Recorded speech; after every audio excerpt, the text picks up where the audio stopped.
Joining me right now, we have Global Power Shift's co-host and founder and CEO of Helmet to Heels, Suzanne Kainpour, and insider editor and co-author of ISIS, Inside the Army of Terror, Michael Weiss. Welcome to you both. So, Michael, I want to tick through a bunch of different statements here and see if you can make sense of the different things regarding the strait. Here we go.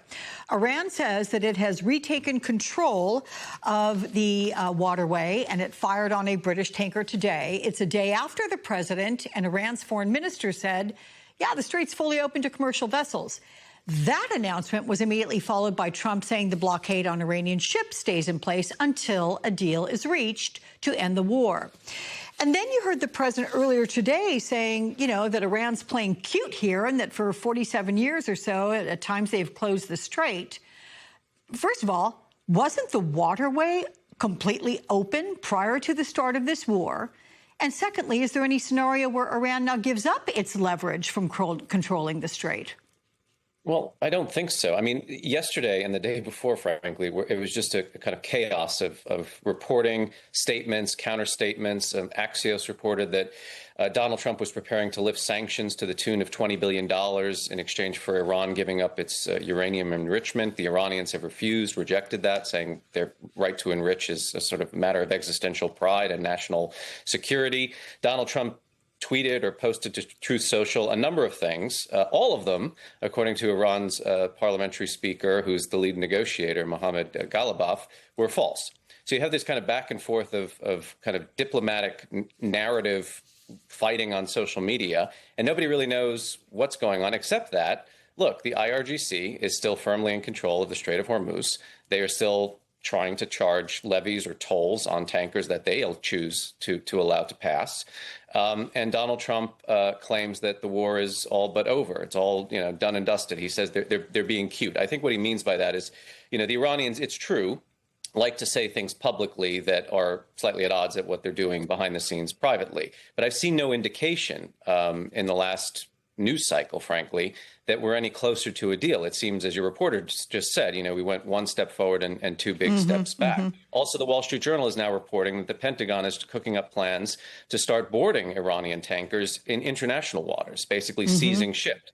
I mean, the Iranians are going to certainly read that as another act of war. So is this thing really over? I don't think so. It doesn't look like that to me.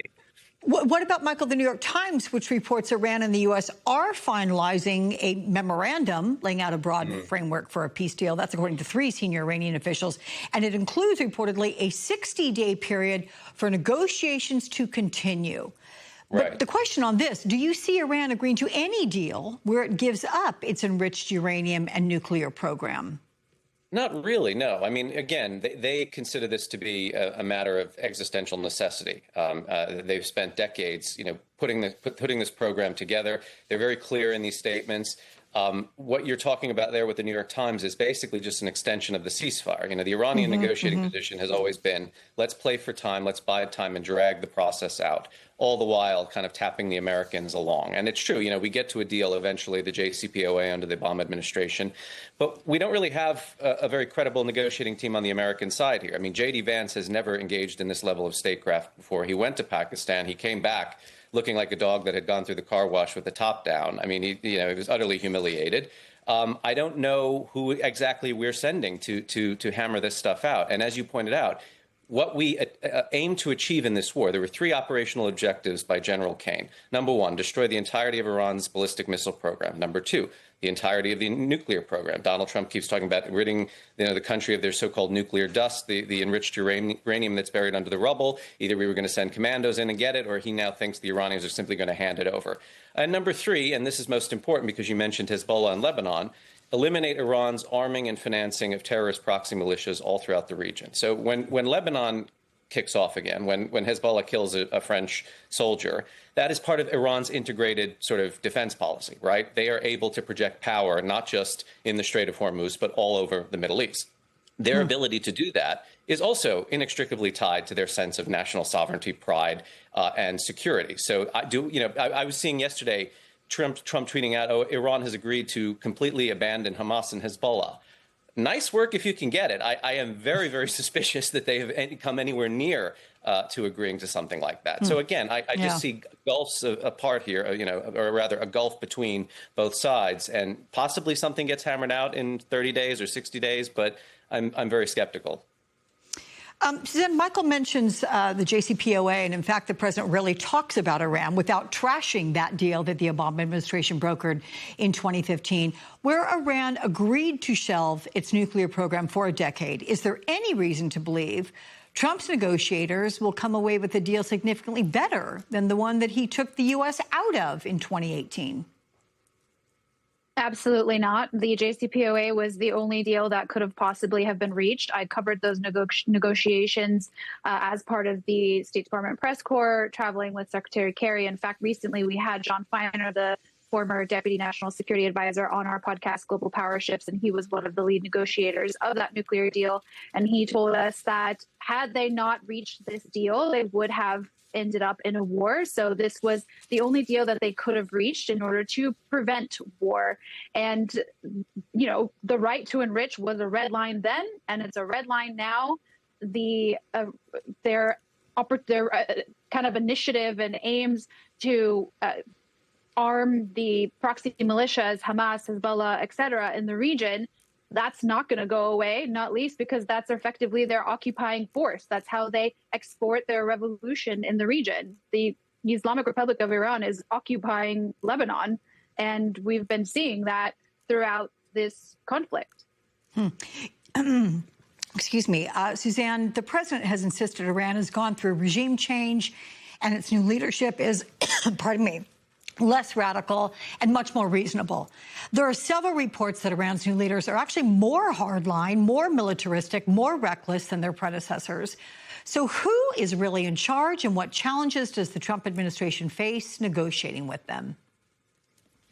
The Iranian people are in a way worse position than they were before this war started. Now we're seeing these rallies in the streets of this sort of effort to show the world that the regime is in place, the regime is strong. In fact, they're having women in chadors with pink machine guns on motorcycles driving around the streets. They've invited Western media in to once again show that their position is firm, they're being the regime.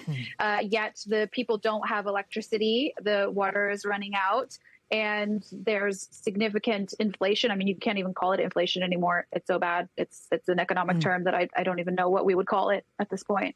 And there are people who are young protesters who are at risk of being executed. They've been calling for expedited executions. So absolutely, this is nothing has been won, frankly.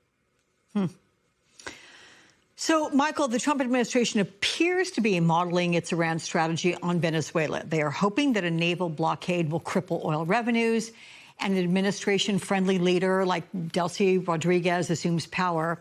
Is there any indication a U.S.-compliant leader might emerge in Iran? I mean, the indications were that this Ghalibaf guy might be, our man in Tehran, as it were. But his posturing thus far, as I mentioned earlier, I mean, his Twitter account is evidently run by a guy in California, but clearly channeling what the Iranians want to put out there, particularly to an American audience. They've been very savvy at kind of playing social media and, kind of winning the propaganda war in this campaign. I'm not entirely convinced. We assassinated the former supreme leader. His son took over. His son is very much a creature of the IRGC. It's been the case for several years. It was kind of the embodiment of, or it was embodied rather, in what General Qasem Soleimani, the commander of the Quds Force, who the United States assassinated in 2020, was doing, or was thought to be doing, which was kind of a slow motion or soft military coup taking over from the clerics. If the IRGC is now more firmly in control of Iran than it previously was, then you do have a much more hardline kind of regime, and they're going to play ball differently from the previous lot, right? Now, again, the IRGC is in control of the Strait of Hormuz. They're charging tolls for every tanker that passes. The IRGC is under international sanctions, not just by the United States, but a host of other countries. So every time a tanker wants to pay Iran to bypass the Strait of Hormuz, they're going to break international law. The Iranians must be hugging themselves with glee over this, right? I mean, this is, again, this isn't just a military victory for them as they see it, but it's also a propaganda victory. The great United States cannot open this thing by themselves. They can blockade a blockade, but that's the best they can do. And you know, Trump is right. We destroyed the Navy, but they still have these fast boats. They still can menace and harass ships that go through this waterway using limpet bombs, machine gun fire. I mean, unsophisticated methods, but still quite forbidding if you're a commercial vessel trying to simply just, you know, bypass this body of water. Last question to you, Suzanne. The president says this will be over soon. Any truth in that? The thing about this position that we're in, we are stuck between two administrations, regimes, kind of depends on who you're talking to and what word we use when describing said governments. Both the Trump administration and the Iranian government seem to be gaslighting us, and they are telling us things that just frankly aren't true. The Iranians are not than before this war, and the Americans have not won this war.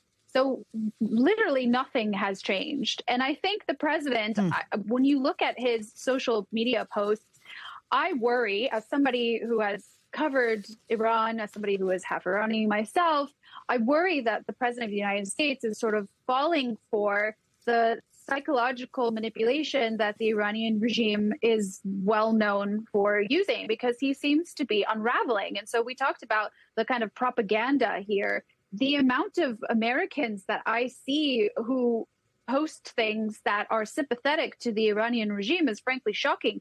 I don't know why I'm shocked. I literally wrote a report for the Atlantic Council in 2020 warning that the Iranian government was crafting or kind of perfecting its statecraft of digital influence efforts. And yet I'm even shocked to see how successful it's been.